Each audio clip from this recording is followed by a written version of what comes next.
1 Samuel அதிகாரம் 19. சவுல் தாவீதை துன்புறுத்துதல். தாவீதை கொல்ல வேண்டுமென்று தம் மகன் யோனத்தானிடமும் தம் அலுவலர் எல்லாரிடமும் சவுல் தெரிவித்தார். ஆனால் சவுலின் மகன் யோனத்தான் தாவீதின் மீது மிகுதியான அன்பு கொண்டிருந்தார். ஆதலால் தாவீதை பார்த்து யோனத்தான், என் தந்தை சவுல் உன்னை கொல்லத் தேடுகிறார். ஆதலால் எச்சரிக்கையாயிரு. காலையிலேயே புறப்பட்டு மறைவான ஓர் இடத்திற்கு சென்று ஒளிந்து கொள். நீ வெளியில் இருக்கும் சமயத்தில் நான் என் தந்தையின் அருகில் இருந்து கொண்டு உன்னை பற்றி அவரிடம் பேச்சு கொடுப்பேன். அப்படி நான் அறிகிறதையெல்லாம் உனக்கு தெரிவிப்பேன் என்றார். யோனத்தான் தாவீதை பற்றி தம் தந்தை சவுலிடம் நல்லவிதமாக பேசி, அரசர் தம் அடியான் தாவீதின் பொருட்டு பாவம் செய்ய வேண்டாம், ஏனெனில் அவன் உமக்கு தீங்கு ஏதும் செய்ததில்லை. மேலும் அவனுடைய செயல்கள் அரசில் மிகவும் பயனுடையவாயாய் இருந்தன. அவன் தன் உயிரை ஒரு பொருட்டாக எண்ணாது அப்பெலிஸ்தியனை கொன்றான். ஆனால் ஆண்டவர் இஸ்ரவேலர் எல்லாருக்கும் பெரும் வெற்றியை அளித்தார். நீர் அதை கண்டு மகிழ்ச்சியுற்றீர். அப்படியிருக்க எக்காரணமும் இல்லாமல் தாவீதை கொல்வதன் மூலம் குற்றமற்ற இரத்தத்திற்கு எதிராக நீர் ஏன் பாவம் செய்ய வேண்டும் என்று கூறினார். சவுல் யோனத்தானின் வார்த்தைகளை கேட்டார். அதனால் சவுல், வாழும் ஆண்டவர் மேல் ஆணை, அவன் கொலை செய்யப்பட மாட்டான் என்றார். பின்பு யோனத்தான் தாவீதை அழைத்து இவ்வார்த்தைகளையெல்லாம் அவருக்கு கூறினார். மேலும் யோனத்தான் தாவீதை சவுலிடம் அழைத்துச் செல்ல முன்பு போலவே தாவீது அவரது பணியில் ஈடுபட்டார். மீண்டும் போர் மூண்டது. தாவீது புறப்பட்டு பெலிஸ்தியர்களுடன் போரிட்டு அவர்களில் மிகுதியானோரை வெட்டி வீழ்த்தினார். அதனால் அவர்கள் சிதறி ஓடினார்கள். பின்னர் ஆண்டவர் அனுப்பிய தீய ஆவி சவுலின் மேல் இறங்கியது. அப்பொழுது அவர் தம் வீட்டில் ஈட்டியுடன் வீற்றிருக்க தாவீது யாழ் எடுத்து மீட்டு கொண்டிருந்தார்.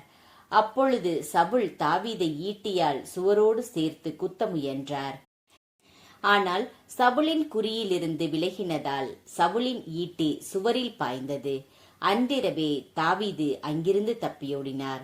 உடனே சவுல் தாவீதை அவர் வீட்டிலிருந்து கண்காணித்து மறுநாள் காலையில் கொன்று விடுமாறு காவலர்களை அனுப்பினார். ஆனால் தாவீதின் மனைவி மீகாள் அவரிடம், நீர் இன்றிரவே உயிரை காப்பாற்றிக் கொள்ளாவிட்டால் நாளை நீர் கொல்லப்படுவீர் என்றாள். ஆதலால் மீகாள் தாவீதை பலகனி வழியாக இறக்கிவிடவே அவரும் அங்கிருந்து ஓடி தப்பித்துக் கொண்டார். மீகாள் குடும்ப சிலையை எடுத்து அதை படுக்கையில் கிடத்தினாள். அதன் தலைப்பாகத்தில் ஒரு வெள்ளாட்டு தோலை வைத்து ஒரு போர்வையால் மூடினாள். தாவீதை பிடித்து வர சவுல் தூதர்களை அனுப்பிய போது அவர் நோயுற்றிருக்கிறார் என்றாள். மறுபடியும் சவுல் தாவீதை பார்க்கும்படி தூதர்களை அனுப்பி, நான் கொல்லுமாறு அவனை படுக்கையோடு என்னிடம் கொண்டு வாருங்கள் என்றார். அவர்கள் வந்தபோது இதோ படுக்கையின் மேல் குடும்ப சிலையும் அதன் தலைமாட்டில் வெள்ளாட்டு தோளும் இருக்க கண்டனர். சவுல் மீகாளிடம், என் பகைவனை தப்பிக்குமாறு அனுப்பி ஏன் என்னை வஞ்சித்தாய் என்று கேட்டார்.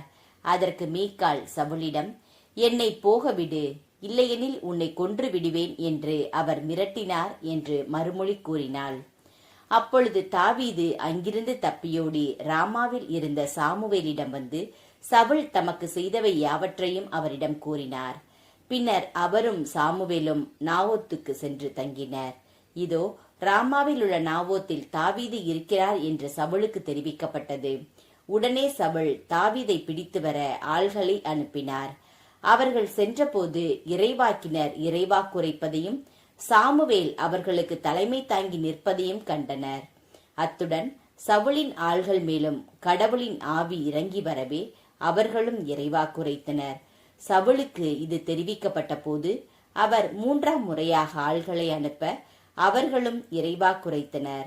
அடுத்து அவரே ராமாவுக்கு சென்று சேக்குவில் இருக்கும் பெரிய கிணற்றருகே வந்து, சாமுவேலும் தாவீதும் எங்கே என்று கேட்டார்.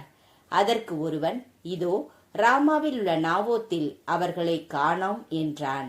ஆதலால் அவர் அங்கிருந்து ராமாவில் இருந்த நாவோத்துக்கு புறப்பட்டார். கடவுளின் ஆவி அவர் மேல் இறங்கி வரவே ராமாவின் நாவோத்துக்கு சென்றடையும் வரை அவரும் இறைவாக்குரைத்தார். தம் மேலுடையை களைந்துவிட்டு சாமுவேலின் முன் அவரும் இறைவாக்குரைத்தார்.